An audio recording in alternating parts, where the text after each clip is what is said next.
வணக்கம் மாணவர்களே. இன்றைய பாடத்தில் நீங்கள் ஒரு சொல் இரு வேறு பொருள் என்னும் பாடத்தை பார்க்க போகிறீர்கள். இந்த பாடம் நிச்சயமாக உங்களுடைய மொழி வளத்தை பெருக்கும். பின்வரும் சொற்களை நீங்கள் பார்க்கும்போது அவை ஒலிவேறுபாடு குடும்பத்தைச் சேர்ந்த சொற்களைப் போல தோன்றும். ஆனால் இவை ஒலிவேறுபாடுக்கான சொற்கள் அல்ல. இவை தனியாக இயங்குவதால் பொதுவாகவே ஒலிவேறுபாடு குடும்பத்துக்கான சொற்களை நாம் பின்வரும் வகைகளில் பார்க்கலாம்.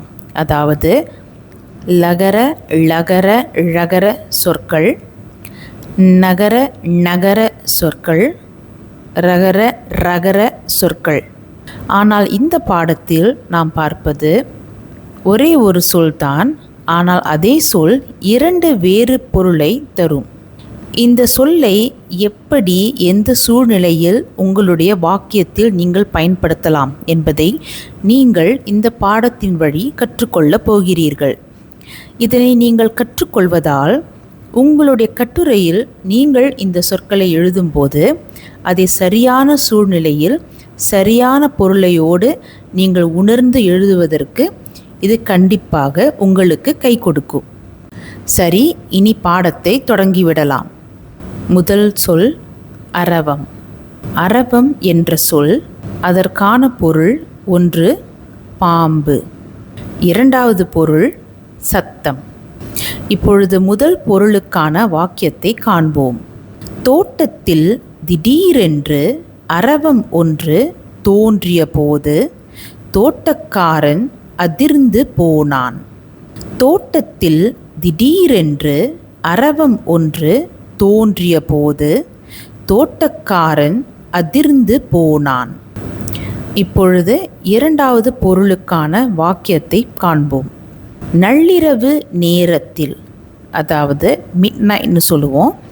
நள்ளிரவு நேரத்தில் அவன் அறையில் யாரோ நடப்பது போல அரவம் கேட்டதும் ராமு பதற்றம் அடைந்தான்.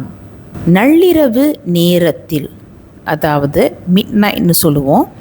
நள்ளிரவு நேரத்தில் அவன் அறையில் யாரோ நடப்பது போல அரவம் கேட்டதும் ராமு பதற்றம் அடைந்தான். இந்த இரண்டு வாக்கியங்களை நீங்கள் பார்க்கும்போது அந்த பொருளை உணர்த்தும் வகையில் எப்படி அரவம் என்ற சொல் பயன்படுத்தலாம் என்பதை பார்த்தீர்களா? நல்லது மாணவர்களே, இனி அடுத்த சொல்லை காண்போம். அடி. அடி என்ற சொல் உணர்த்தும் முதல் பொருள் அடித்தல். இதே சொல் உணர்த்தும் இன்னொரு பொருள் உயரம். பிரம்படியால் அடி வாங்கிய பிரபு இனி திருடவே கூடாது என்று முடிவு செய்தான். பிரம்படியால் அடி வாங்கிய பிரபு இனி திருடவே கூடாது என்று முடிவு செய்தான். இனி இரண்டாவது பொருளை பார்ப்போம். அந்த மல்யுத்த வீரன் 7 அடி உயரத்தில் இருந்தான். அந்த மல்யுத்த வீரன் 7 அடி உயரத்தில் இருந்தான். 6.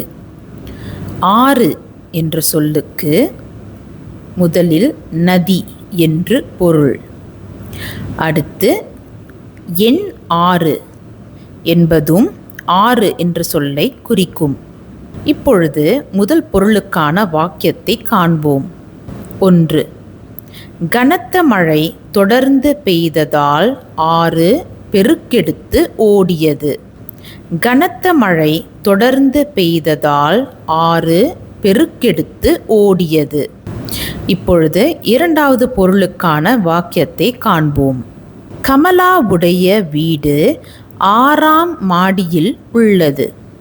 கமலாவுடைய வீடு 6ஆம் மாடியில் உள்ளது. நான்காம் சொல் ஆடு. ஆடு என்ற சொல்லுக்கு ஒரு விலங்கு என்று பொருள். இரண்டாவதாக ஆடு என்ற சொல்லுக்கு இரண்டாவது பொருள் ஆடுதல், அதாவது காற்றில் வேகமாக அசைதல் அல்லது நடனம் ஆடுவதையும் ஆடுதல் என்று அழைப்போம். இப்பொழுது முதல் பொருளுக்கான வாக்கியத்தை காண்போம். பசுக்களைப் போலவே ஆடு ஒரு சாதுவான மிருகம். பசுக்களைப் போலவே ஆடு ஒரு சாதுவான மிருகம். இப்பொழுது இரண்டாவது பொருளுக்கான வாக்கியத்தை காண்போம். கலை நிகழ்ச்சியில் ஒளிபரப்பப்பட்ட நடன பாடல்களை கேட்டுக்கொண்டே மக்கள் ஆடி களித்தனர். கலை நிகழ்ச்சியில் ஒளிபரப்பப்பட்ட நடன பாடல்களை கேட்டுக்கொண்டே மக்கள் ஆடி களித்தனர். எண்ணி. எண்ணி என்ற சொல்லுக்கு கணக்கிட்டு பார்ப்பது என்பது முதல் பொருள். இரண்டாவதாக நினைப்பது அல்லது நினைத்து பார்ப்பது, அதுவும் இந்த சொல்லுக்கு பொருளாக வரும்.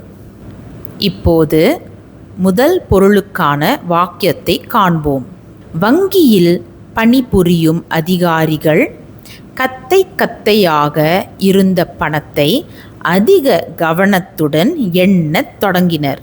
வங்கியில் பணிபுரியும் அதிகாரிகள் கத்தை கத்தையாக இருந்த பணத்தை அதிக கவனத்துடன் எண்ணத் தொடங்கினர். இப்பொழுது இரண்டாவது பொருளுக்கான வாக்கியத்தை காண்போம். பேருந்தில் தனக்கு இடம் கொடுத்து உதவிய பெண்மணிக்கு உமா நன்றி கூற எண்ணினாள். பேருந்தில் தனக்கு இடம் கொடுத்து உதவிய பெண்மணிக்கு உமா நன்றி கூற எண்ணினாள். ஐயம். ஐயம் என்ற சொல்லுக்கு முதலாவதாக சந்தேகம் என்று பொருள். அடுத்து பிச்சை அளிப்பது அல்லது பிச்சை எடுப்பது, அதற்கான பொருள். இப்பொழுது முதல் பொருளுக்கான வாக்கியத்தை காண்போம். உனக்கு ஏற்படும் ஐயங்களை உன்னுடைய ஆசிரியரிடம் தெரியப்படுத்துவது நல்லது. உனக்கு ஏற்படும் ஐயங்களை உன்னுடைய ஆசிரியரிடம் தெரியப்படுத்துவது நல்லது. இப்பொழுது இரண்டாவது பொருளுக்கான வாக்கியத்தை பார்ப்போம். பல ஏழ்மையான நாடுகளில் இன்றும் வறுமையால் வாடுபவர்கள் ஐயம் கேட்டு பிழைப்பதை காணலாம். பல ஏழ்மையான நாடுகளில் இன்றும் வறுமையால் வாடுபவர்கள் ஐயம் கேட்டு பிழைப்பதை காணலாம். கவி. கவி என்ற சொல்லுக்கு முதலில் கவிஞர் என்று பொருள். அடுத்து குரங்கு, மந்தி, வானரம் என்று பொருள். இப்பொழுது முதல் பொருளுக்கான வாக்கியத்தை காண்போம். பாரதியார் எளிமையான சொற்களைக் கொண்டு கவி பாடுவதில் வல்லவர். பாரதியார் எளிமையான சொற்களைக் கொண்டு கவி பாடுவதில் வல்லவர். இப்பொழுது இரண்டாவது பொருளுக்கான வாக்கியத்தை காண்போம். இயற்கையிலேயே கவிக்கு நீண்ட கரங்கள் உள்ளதால் அதனால் மரத்துக்கு மரம் தாவ முடிகிறது. இயற்கையிலேயே கவிக்கு நீண்ட கரங்கள் உள்ளதால் அதனால் மரத்துக்கு மரம் தாவ முடிகிறது. குடி. குடி என்ற சொல்லுக்கு முதலில் பானம் அருந்துவது, பருகுவது என்று பொருள். குடி என்ற சொல்லுக்கு இரண்டாவது பொருள் குடிமகன் அல்லது குடிமகளை குறிக்கும். இப்பொழுது முதலாவது பொருளுக்கான வாக்கியத்தை காண்போம். நெடுந்தூர ஓட்டப்பந்தயத்தில் கலந்து கொண்ட மீனா போட்டி முடிவடைந்ததும் அதிக தாகத்துடன் தண்ணீர் குடித்தாள். நெடுந்தூர ஓட்டப்பந்தயத்தில் கலந்து கொண்ட மீனா போட்டி முடிவடைந்ததும் அதிக தாகத்துடன் தண்ணீர் குடித்தாள். இப்பொழுது இரண்டாவது பொருளுக்கான வாக்கியத்தை காண்போம். நீங்கள் எந்த நாட்டு குடிமகனாக இருந்தாலும் சரி, வேறு நாடுகளுக்கு சென்றால் அவற்றின் விதிமுறைகளை கண்டிப்பாக கடைப்பிடிக்க வேண்டும். நீங்கள் எந்த நாட்டு குடிமகனாக இருந்தாலும் சரி, வேறு நாடுகளுக்கு சென்றால் அவற்றின் விதிமுறைகளை கண்டிப்பாக கடைப்பிடிக்க வேண்டும். கொடி. கொடி என்ற சொல்லுக்கு முதலில் நாட்டுக்கொடி என்று பொருள். அடுத்து படரும் கொடி என்பதற்கும் இதே சொல்லைத்தான் நாம் பயன்படுத்துவோம். இப்பொழுது முதல் பொருளுக்கான வாக்கியத்தை காண்போம். எல்லா நாடுகளிலும் தேசிய கொடியை தவறான வழிகளில் பயன்படுத்துபவர்களுக்கு கடுமையான தண்டனை விதிக்கப்படும். எல்லா நாடுகளிலும் தேசிய கொடியை தவறான வழிகளில் பயன்படுத்துபவர்களுக்கு கடுமையான தண்டனை விதிக்கப்படும். இப்பொழுது இரண்டாவது பொருளுக்கான வாக்கியத்தை காண்போம். தோட்டக்காரர் புதிதாக வளர்ந்து வரும் கொடிகள் செழிப்புடன் வளர்வதற்கு தினமும் தண்ணீர் ஊற்றினார். தோட்டக்காரர் புதிதாக வளர்ந்து வரும் கொடிகள் செழிப்புடன் வளர்வதற்கு தினமும் தண்ணீர் ஊற்றினார். ஞாயிறு. ஞாயிறு என்ற சொல்லுக்கு முதலில் சூரியன், ஆதவன், பகலவன், செங்கதிரோன் என்று பொருள். இரண்டாவது, ஞாயிறு என்ற சொல்லுக்கு இரண்டாவது பொருள் ஞாயிற்றுக்கிழமை. இந்த நாளையும் ஞாயிறு என்ற சொல் குறிக்கும். இப்பொழுது முதல் பொருளுக்கான வாக்கியத்தை காண்போம். ஞாயிறு விரைந்து எழுந்து உலகிற்கு ஒளியூட்ட புறப்பட்டான். ஞாயிறு விரைந்து எழுந்து உலகிற்கு ஒளியூட்ட புறப்பட்டான். இப்பொழுது இரண்டாவது பொருளுக்கான வாக்கியத்தை காண்போம். ஞாயிறு அன்று நாங்கள் ஒரு கலை நிகழ்ச்சியில் கலந்து கொண்டோம்.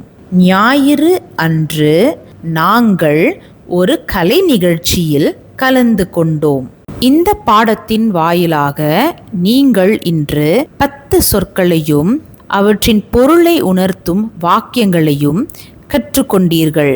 நீங்கள் இந்த வாக்கியங்களை நிச்சயமாக உங்களுடைய சொந்த இனிய தொடர்களாக உங்களுடைய கட்டுரையில் பயன்படுத்தலாம். உங்களுடைய அடுத்த தேர்வுக்காக இந்த பாடத்தின் வழியாக உங்களுக்கு கிடைத்துள்ள குறிப்புகள் உங்கள் தேர்வுக்கு நிச்சயமாக கை கொடுக்கும் என்று நான் நம்புகிறேன். நல்லது மாணவர்களே, இனி அடுத்த பாடத்தில் சந்திப்போம். நன்றி, வணக்கம்.